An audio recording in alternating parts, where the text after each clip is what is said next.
بسم اللہ الرحمن الرحیم۔ رمضان المبارک کے 30 اسباق کے سلسلے میں آج کا ہمارا درس 25واں ہے، جس کا عنوان ہے حلال روزی کی اہمیت۔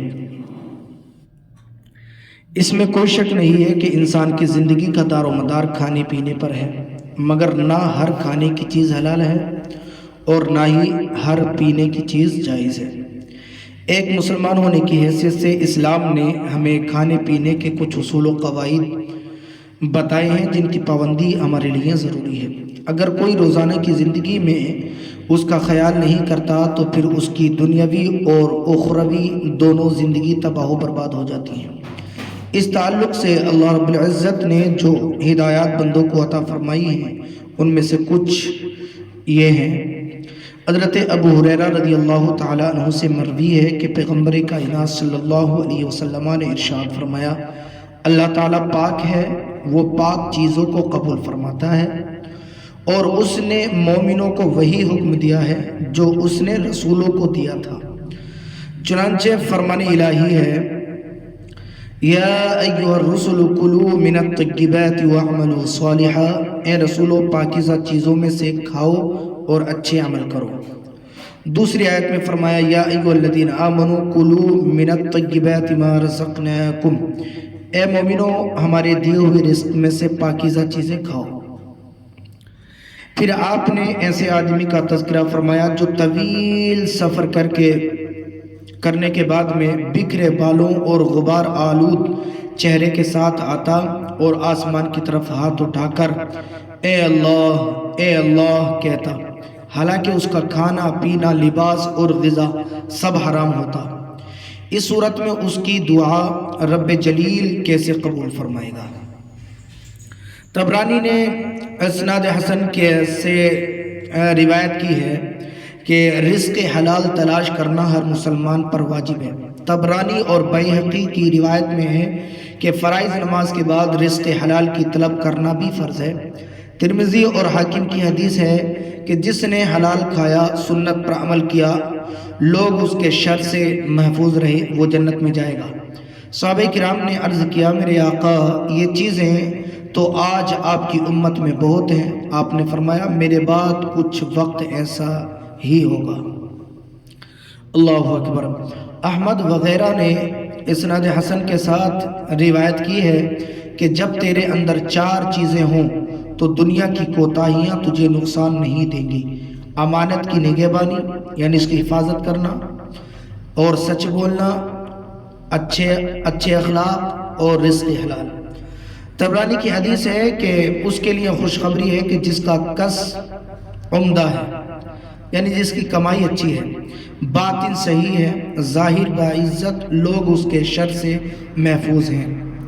اسے خوشخبری ہے جس نے علم کے ساتھ عمل کیا، زائد مال راہ خدا میں خرچ کیا اور غیر ضروری باتیں کرنے سے خود کو بچایا۔ اسی میں ہے کہ حضور صلی اللہ علیہ وسلم نے ارشاد فرمایا، اے سعد حلال کھانا کھا، تیری دعائیں قبول ہوں گی۔ قسم ہے اس ذات کی جس کے قبضے قدرت میں محمد صلی اللہ علیہ وسلم کی جان ہے، جب آدمی اپنے پیٹ میں حرام کا لقمہ ڈالتا ہے تو اس کی وجہ سے اس کی 40 دن کی عبادت قبول نہیں ہوتی ہے۔ اللہ اکبر۔ جو بندہ حرام سے اپنا گوشت بڑھاتا ہے، جہنم کی آگ اس سے زیادہ قریب ہو جاتی ہے۔ مسند بزاز میں روایت ہے کہ اس کا دین نہیں جس میں امانت نہیں، اور نہ اس شخص کی زکوٰۃ ہے جس نے حرام کا مال پایا اور اس میں سے قمیص پہن لیا یعنی کپڑا پہن لیا، اس کی نماز قبول نہیں ہوگی جب تک کہ وہ اسے اتار نہیں دیتا، کیونکہ شان الہی اس چیز سے بلند و بالا ہے کہ وہ ایسے شخص کی نماز قبول کرے یا کوئی اور عمل قبول کرے کہ جس کے جسم پر حرام کا لباس ہو۔ اللہ اکبر۔ یعنی حرام کا لباس بھی اگر کوئی پہنے ہوئے ہے تو یہ بھی اعمال کے قبول ہونے میں رکاوٹ پیدا کرتا ہے۔ اللہ اکبر۔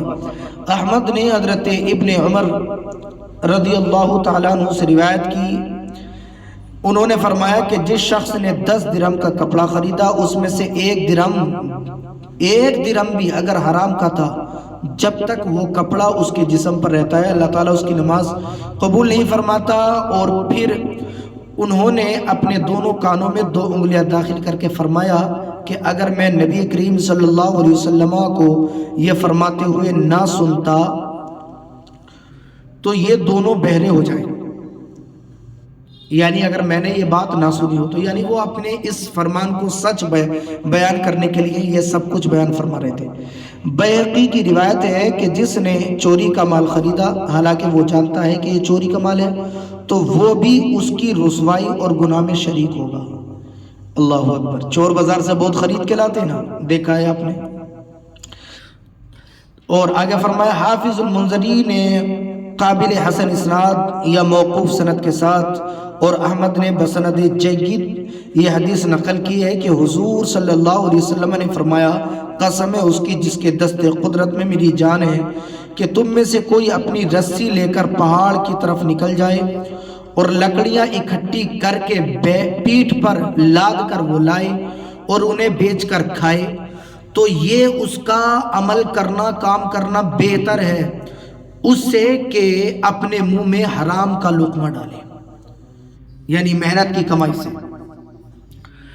آگے فرمایا ابن خزیمہ اور ابن حبان نے اپنی صحیح میں اور حاکم نے یہ حدیث نقل کی ہے کہ جس نے حرام کا مال جمع کیا پھر اسے صدقہ کر دیا تو اسے کوئی ثواب نہیں ملے گا اور اس کا گناہ اسی پر رہے گا۔ طبرانی کی حدیث ہے کہ جس نے مال حرام حاصل کر کے اس سے کسی کو آزاد کیا اور صلہ رحمی کی، یہ اس کے لیے ثواب کے بجائے گناہ کا کام ہے۔ جی ہاں، یعنی حرام کا مال کہیں سے لے لیا اور سوچ رہے ہیں کہ اب چلو نیکی ملے گی، ثواب ملے گا، ہمیں کسی قیدی کو چھڑا دیتے ہیں، ٹھیک ہے، تو اور کسی اور دوسرے کام میں لگا دیتے ہیں تو اور ثواب ملے گا ہمیں، نہیں، ثواب نہیں، ثواب کے بجائے گناہ ملے گا۔ احمد وغیرہ نے یہ حدیث نقل کی ہے کہ اللہ تعالیٰ نے جس طرح تمہارے درمیان رزق تقسیم کر دیا ایسے ہی عادات بھی تقسیم کر دی۔ اللہ تعالیٰ نے ہر انسان کو خواہ دنیا کو اچھا سمجھتا ہو یا برا دنیا دیتا ہے، اور دین اسے دیتا ہے جو دین کو پسند کرتا ہے، اور اللہ تعالیٰ جسے دین دیتا ہے اسے محبوب رکھتا ہے۔ بخدا بندہ اس وقت تک کامل نہیں ہو سکتا جب تک کہ زبان و دل اسلام نہ لائے، یعنی اس کی زبان، جس طرح جو دل میں اسلام ہے، ایمان ہے، وہ زبان پر آئے، اور اس کی زبان و دل سے لوگ سلامت نہ رہیں، یعنی اس کی زبان اور دل دونوں سے لوگ سلامت رہیں تبھی ایمان والا ہوگا۔ اس وقت تک بندہ مومن نہیں بنتا جب تک کہ اس کے ہمسایہ اس کے کینہ اور ظلم سے محفوظ نہ ہو، اور بندہ حرام کی کمائی سے جو کچھ حاصل کرتا ہے اس میں سے اس کا صدقہ قبول نہیں ہوتا ہے، اور نہ ہی راہ خدا میں اس کو دینے سے اس کے مال میں برکت ہوتی ہے، اور جو مال وہ اپنے پیچھے چھوڑ جاتا ہے نا وہ اس کے لیے جہنم کا سامان بن جاتا ہے۔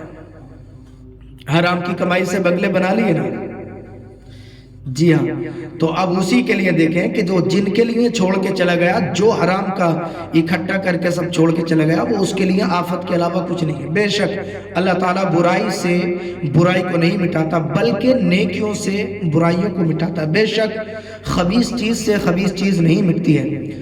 ترمذی نے یہ حدیث نقل کی ہے کہ حضور صلی اللہ علیہ وسلم سے ان چیزوں کے بارے میں پوچھا گیا جن کی وجہ سے اکثر لوگ جہنم میں جائیں گے۔ اللہ اکبر، آپ نے فرمایا منہ اور شرمگاہ، ان 2 چیزوں کی وجہ سے لوگ جہنم میں جائیں گے، اور ان چیزوں کے متعلق سوال کیا گیا کہ جس کے سبب سے اکثر لوگ جنت میں جائیں گے۔ آپ نے فرمایا خوف خدا یعنی اللہ کا ڈر، اور حسن عادت یعنی اچھے اخلاق۔ بیہقی کی حدیث ہے کہ دنیا سرسبز اور شیریں ہے، جس شخص نے اس میں حلال طریقے سے مال کمایا اور اسے صحیح طور پر خرچ کیا، اللہ تعالیٰ اسے اس کا ثواب دے گا اور اسے جنت میں داخل فرمائے گا، اور جس نے اس میں ناجائز طریقوں سے مال کمایا اور ناجائز طریقوں سے اسے خرچ کیا، اللہ تعالیٰ اسے جہنم میں بھیجے گا۔ اور بہت سے لوگوں کے لیے جو مال کی محبت میں اللہ اور اس کے رسول کو بھول جاتے ہیں، قیامت کے دن جہنم ہوگا۔ اللہ اکبر۔ رب فرماتا ہے کلما خبت زدناہم سعیرا، جب وہ بجھنے لگے گی ہم اس کی سوزش میں یعنی اس کی تپش میں اور زیادتی کر دیں گے۔ ابن حبان نے اپنی صحیح میں یہ حدیث نقل کی ہے کہ جو گوشت اور خون حرام کے مال سے پیدا ہوتا ہے نا، اس پر جنت حرام ہے اور جہنم اس کے زیادہ مستحق ہے۔ ترمذی سے روایت ہے کہ جو گوشت مال حرام سے پرورش پاتا ہے آگ اس کے لیے زیادہ مناسب ہے۔ ایک روایت میں کہ جو گوشت ناجائز طریقوں سے حاصل کردہ چیزوں سے پرورش پائے، گوشت سے مراد یہی ہے کہ انسان اپنے جسم باڈی بنا رہا ہے، یہ وہ گوشت نہیں جانور کو، اگرچہ آپ حرام کا لے کے اگر دوسری جگہ بھی استعمال کریں گے تو اس کا خمیازہ آپ ہی پر پڑے گا، اگرچہ آپ جانور کو کھلا رہے ہیں۔ پرورش پائے اس کے لیے آگ زیادہ مناسب ہے۔ ایک اور روایت میں بسند حسن نقل کیا گیا ہے کہ وہ جسم جنت میں نہیں جائے گا جس نے حرام کے مال سے غذا حاصل کی ہو۔ ان حدیث سے مال حرام کی خباثت ظاہر ہوتی ہے، اور یہ بات بھی واضح ہوئی کہ مال حرام سے نہ صدقہ و خیرات قبول ہوتا ہے اور نہ ہی کوئی دوسرا نیک عمل، لہذا نیکی کمانے اور محفوظ رکھنے کے لیے حلال کمائی ضروری ہے تاکہ انسان کی دنیا اور آخرت کامیاب ہو سکے۔ وما علینا الا البلاغ۔